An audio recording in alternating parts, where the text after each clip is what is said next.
Reddit is looking for methods to combat its bot problem. Teamwork makes the dream work for plastic-eating bacteria. And the Crimson Desert developer promised to replace the game's AI-generated art. It's Monday, March 23rd, and here's a quick look at tech news this morning from Engadget.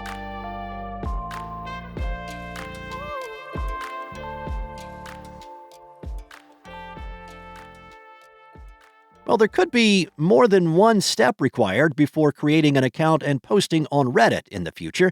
According to Reddit's CEO Steve Huffman, the social media platform is exploring different ways to verify a user is human and not a bot. When asked by the TBPN podcast how to confirm that it's a human using Reddit, Huffman responded with several verification methods with varying degrees of heavy-handedness. Huffman said the most lightweight way is with something like Face ID or Touch ID. They actually require a human presence, like a human has to touch or do or look at something. So that actually just proves there's a person there or gets you pretty far. Besides these passkey methods that use biometrics data, Huffman said there are other options like relying on third-party services that are decentralized or don't require ID. On the other end of the spectrum, Huffman also mentioned more burdensome options like ID checking services. Now, recent years have brought a rise in bots flooding social media platforms, including Reddit, where they've even been used to conduct secret experiments. It doesn't sound like Reddit has landed on how to verify its users' human identity quite yet, but Huffman did emphasize that the platform still wants to prioritize anonymity for its users. However, verifying humanity through identifiable and personal data could end up as a deal-breaker for Reddit users who value the anonymity of the platform. Huffman said, "Part of our promise for our users is we don't know your name, but we do want to know you're a person. It will be an evolution for us for a while, and probably every platform to find the right middle ground here." Reddit co-founder and former executive chair Alexis Ohanian said on social media that Reddit requiring Face ID wasn't something he expected, but agreed that something had to be done about the fake content from bots. Well, in Cheyenne MacDonald's science column over the weekend, she wrote about how researchers in Germany have identified a trio of bacteria that can digest a common plastic additive, but only when working together.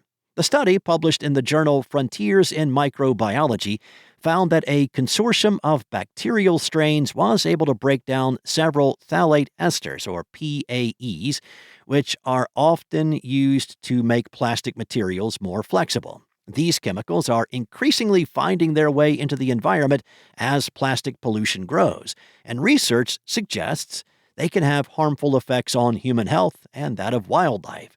The team focused on microbes that could be found right at home in their own lab, taking a sample of biofilm that had formed on the polyurethane tubing of a bioreactor. This sample was then incubated in a growth medium containing the PAE diethyl phthalate, or DEP, as the main source of carbon and energy. They eventually ended up with a stable culture of bacteria that could break down DEP, as long as the DEP concentration did not exceed 888 milligrams per liter. Now, the consortium could gobble up all the DEP in 24 hours at 30 degrees Celsius. It was also able to grow on the PAE's dimethyl phthalate, dipropyl phthalate, and dibutyl phthalate. The researchers identified the bacteria in the consortium through DNA sequencing, but found that they were not individually able to tackle the PAEs, suggesting they break down the chemicals through a cooperative process known as cross-feeding. The consortium could make for another tool in the pollution-fighting toolbox, with potential to help break down PAEs in contaminated areas, or speed up the degradation of plastics that contain PAEs by making them more brittle. They noted that this approach may also be effective in treating industrial plastic waste streams. The developer behind the open-world RPG Crimson Desert has issued an official apology after players discovered several instances of AI-generated art in the game. Pearl Abyss, posted on social media that it released the game with some 2D visual props that were made with experimental AI generative tools and forgot to replace them before launch. Just a day after Crimson Desert's launch, players took to social media to post reports of potential generative AI usage.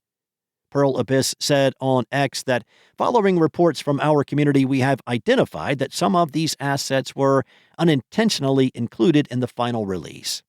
Now, the game's Steam page has an AI-generated content disclosure, which says that generative AI technology is used in a supplementary capacity during the creation of some 2D prop assets, which are later replaced. Moving forward, Pearl Abyss said it will conduct a comprehensive audit of all in-game assets and are taking steps to replace any affected content. The developers said that these updated assets will roll out in upcoming patches, and that the team would internally review how it communicates with its player base to provide more transparency and consistency. Pearl Abyss isn't the only developer to fail to disclose the use of AI-generated assets in its games. Late last year, Sandfall Interactive was stripped of its Game of the Year and Debut Game awards from the Indie Game Awards for the use of generative AI in Clair Obscur Expedition 33 for placeholder textures that were mistakenly left in the game. Like Pearl Abyss, Arc Raiders developer Embark Studios is going back and replacing AI-generated material in its game after some backlash from its player base. Thanks for listening. There's more tech news at Engadget.com. This episode featured journalism from Jackson Chen and Cheyenne MacDonald. Enjoy your day, and I'll be back tomorrow with more tech news from Engadget.